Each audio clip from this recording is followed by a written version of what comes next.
नमस्कार. आनंद गाथाच्या नवीन भागात आपल्या सगळ्यांचे स्वागत. वैशाख शुद्ध षष्ठी ते वैशाख शुद्ध चतुर्दशी हा नृसिंह नवरात्रीचा काळ. वैशाख शुद्ध चतुर्दशीला नृसिंह भगवंतांचा प्रकट दिन अर्थात नृसिंह जयंती. नृसिंहाचा आविर्भाव कसा झाला हे कथानक आपल्या सर्वांना माहीतच आहे. प्रल्हादाच्या भावारसासी स्तंभातून प्रकटेला भगवंत मुळात कोठे अवतरित झाला? या पृथ्वीवरील असे कोणते स्थान जेथे भगवंत आणि हिरण्यकश्यपूचे युद्ध झाले? प्रल्हादाला भगवंताने कोठे दर्शन दिले? या सर्व प्रश्नांचे उत्तर आहे मूलस्थान.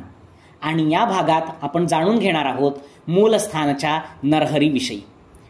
झेलम, चिनाब आणि सिंधू या नद्यांच्या संपन्न प्रदेशातील हा परिसर पुराण काळात काश्यपपूर म्हणून ओळखला जात असे. याच काश्यपपूरला दानवराज हिरण्यकश्यपूची राजधानी. याच काश्यपपुरीच्या राजवाड्यात बाळक प्रल्हाद पिता हिरण्यकश्यपू व माता कयाधू सोबत राहत असे. पुत्र विष्णू भक्त तर पिता परम विष्णू शत्रू. आपल्या पुत्राला हिरण्यकश्यपूने अनेक प्रकारे समजाविले, दंडाचा वापर केला, परंतु प्रल्हादाची विष्णुभक्ती वाढतच चालली. शेवटी पित्याने चिडून विचारले, कुठे आहे तुझा देव?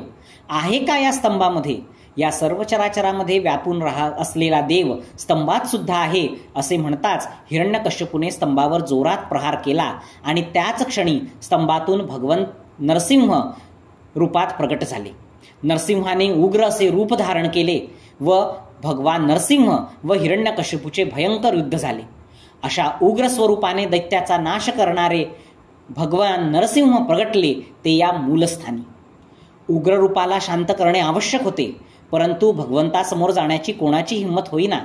तेव्हा बालक प्रल्हाद पुढे झाला व भगवंताची स्तुती केली.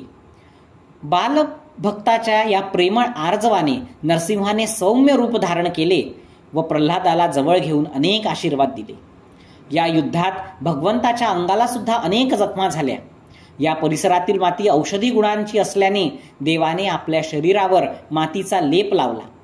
या संपूर्ण घटनेच्या स्मरणार्थ नृसिंह प्रगटले त्या स्तंभासह प्रल्हादाने भव्य असे मंदिर निर्माण केले. हा परिसर प्रल्हादपुरी म्हणून पुढे ओळखला जाऊ लागला. तदनंतर पुढे द्वापार युगात कृष्णपुत्र सांबाने आपल्या कुष्ठाच्या शमनार्थ याच नगरातील मातीचा उपयोग करत सूर्याची उपासना केली व सूर्यादित्य मंदिराची स्थापना केली. या मंदिराबद्दल पुढे कधीतरी जाणून घेऊ. या सर्व कथानक जेथे घडले, नृसिंहाचे प्रकटन क्षेत्र, परम भागवत प्रल्हादाची प्रल्हादपुरी असलेले मूलस्थान आज मात्र भारतात नाही. आज हा परिसर मूलस्थानचा अपभ्रंश होऊन मुलतान या नावाने ओळखला जातो. मुलतान हे पाकिस्तानमधील एक महत्त्वाचे शहर. या शहरातील प्रल्हादपुरी भागात नृसिंहाचे प्राचीन मंदिर आहे. मंदिरात एक मधोमध दुभंगलेला खांब आहे. यातूनच भगवान नरसिंह प्रगटले अशी मान्यता आहे. आज घडीला हे मंदिर पूर्णपणे ध्वस्त झाले आहे.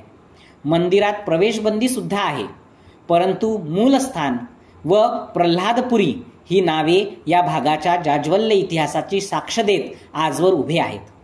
परिसरातील जी माती नृसिंहाने आपल्या जखमांवर लावली, सांबाने आपल्या कुष्ठ जाऊन तेजस्वी शरीर होण्यासाठी वापरली, तीच आज मुलतानी माती म्हणून ओळखल्या जाते.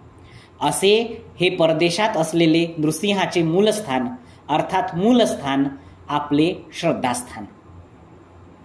यानंतर भगवान नरसिंहाने शरीरशुद्धीसाठी आणि विश्रांतीसाठी बरेच भ्रमण केले. भगवंताचा हा प्रवास आपण पुढील भागामध्ये पाहूयात. भक्त प्रल्हादा कारणे नरसिंह झाला, विदारुनी दैत्य स्तंभी उद्भव केला. तोची महाराज कर ठेवूनी कटी, उभा राहिला 28 युगे पाठी. एका जनार्दनी भक्त काज कैवारी, संहारुनी दैत्य वाढवी भक्तांची थोरी. धन्यवाद. आनंदगाथाचा हा भाग आपल्याला कसा वाटला त्याबद्दल जरूर कळवा. लाईक, कमेंट, सबस्क्राईब आणि शेअर करा. धन्यवाद.